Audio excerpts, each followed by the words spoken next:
Welcome back, friends. So today I'm going to show you how I created this word with a long shadow or extruded text.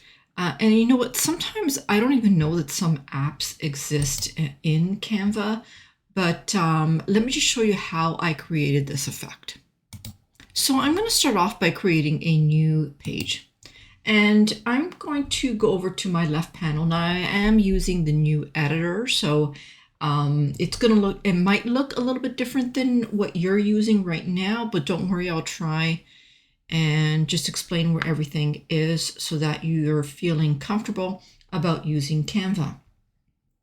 And so I'm going to go over to my left panel and I'm going to look for the apps section, which is right here. I'm going to click on that, and in the search panel, you're going to enter type, and we're going to be using type extrude. That's what it looked like right there. It's like a green icon with an E. So let me just click that and go back in there. At the top, what you're going to get is the text. It gives you a box to enter the text that you want to extrude. Now, with this app, you can't take text that's already on your workspace. Maybe that's something that's coming in the future, I don't know. But you have to type in your own text in the main text area. So I'm going to start by typing in my text in here, and I'll just type in long. And you have an option for different types of font. And down here, you'll see a preview of what that font is going to look like. And I'm just going to keep that font, but you're welcome to, when you're using it, go into the font and you would click this arrow here. And then it gives you like the name of the font and what that font will look like. So you're welcome to come in and use any font that you want, but I'm just going to stick with the default recommendation for this text effect. Below font, we're going to find alignment. So if you have more than one word in the text box, you can decide whether you want it left aligned, whether you want it center, or whether you want it right aligned. Below alignment, you have the choice of the line height. So if you have multiple text lines here, like more than one text, then you can determine the height. Now,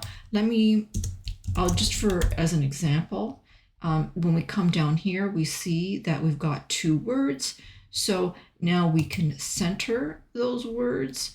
We can determine the line height. So I can increase the height in between the two lines. I can make it wider. See, that's a little bit wider. I can determine the border width, so I can make it bigger or smaller. I can determine and I'm going to leave it at about 3.5, okay? The angle, you can determine the angle. So if you want it there or you want it up, you can kind of determine where you want that angle to be. Now I'll just leave that there. Now the length of the extrusion is basically how long you want that shadow in behind the text.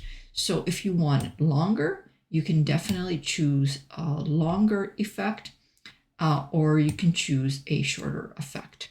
So the higher the number, the longer that effect is going to be. So I'll just leave that right there.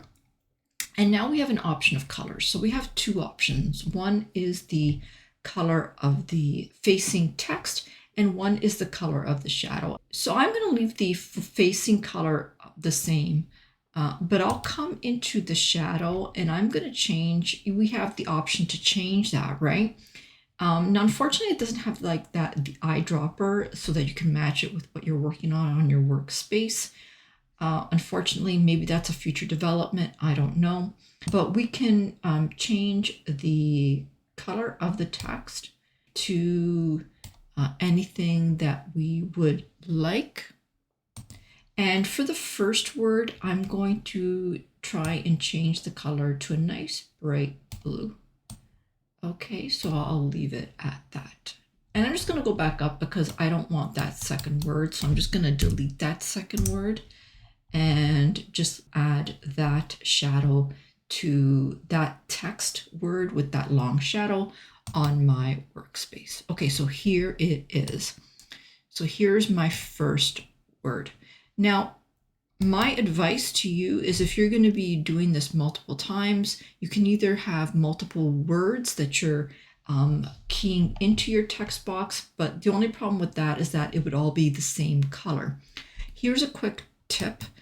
Take the word that you created and make a duplicate, and then you can just modify that duplicate instead of going through the whole process again. That way you get to keep the length of the shadow, but then you can come back in here and you can just opt to change the color.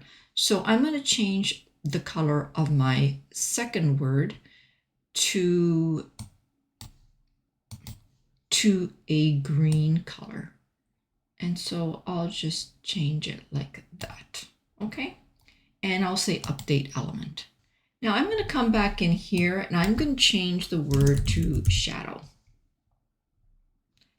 And I'll just update that word. And there we go.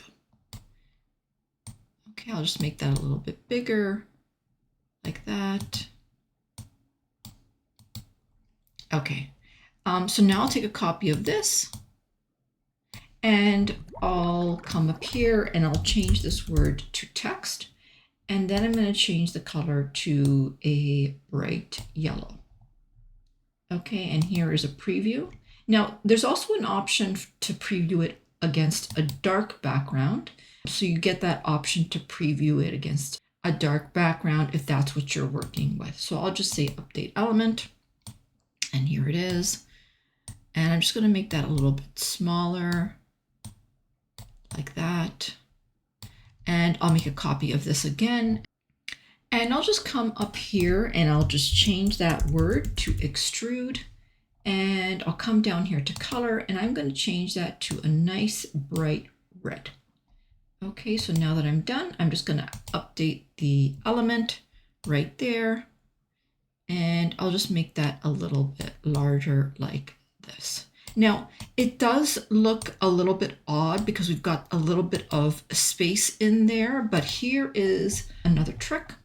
So if we go to elements and we just add a shape and we change that shape color to that yellow, or we can use our eyedropper to kind of try and match the same color, and then take that shape and place it kind of behind to extend that yellow extrude effect, and then go to position and layers and just move that all the way behind that yellow text and the green text.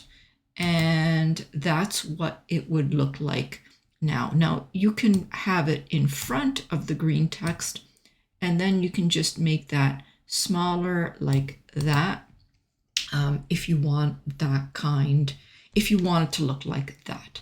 And that, my friends, is pretty much it. Now, before you go, just note that I have opened up my channel memberships where I am giving personal feedback within a private group to my members. If you're interested, press that join button and see the different options that are available. In one of my levels, I do give away my templates that are available on my Buy Me a Coffee shop. So if you're interested, sign up. You know what they say, you snooze, you lose, right? So don't get FOMO, join, and you can get access to all the goodies. Okay, for now, I will say bye-bye. Until next time, bye-bye, my friends.